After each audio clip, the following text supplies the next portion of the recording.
तिवसा पंचायत समिती सभापती व उपसभापतींची अविरोध निवड झाली आहे। नुकत्याच पार पडलेल्या तिवसा पंचायत समिती निवडणुकीत 6 पैकी 6 जागांवर काँग्रेसने बाजी मारली आहे। सभापती व उपसभापती पदाची निवडणूक रविवारी घेण्यात आली। यामध्ये मारडा सर्कलच्या विजयी उमेदवार शिल्पा हांडे यांची अविरोध निवड करण्यात आली। त्याचबरोबर मोझरी सर्कलचे विजयी उमेदवार शरद वानखडे यांची उपसभापतीपदी अविरोध निवड करण्यात आली व प्रमाणपत्र देऊन त्यांचा सत्कार करण्यात आला। तळेगाव ठाकूर सर्कलच्या कल्पना किशोर दिवे, वरखेड सर्कलच्या रोशनी मुकुंद पुनसे, वऱ्हा सर्कलचे निलेश वासुदेव खुळे, कुऱ्हा सर्कलचे मुल्ला सत्तार इसाक या विजयी उमेदवारांचा सन्मान करण्यात आला।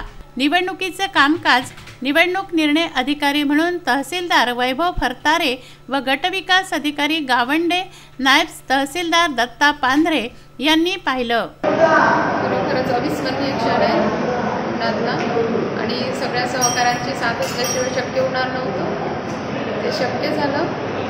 आणि एक म्हणजे ताईंचा साथ, त्यामुळे मला आता हे सभापतीपद देण्यात आलं।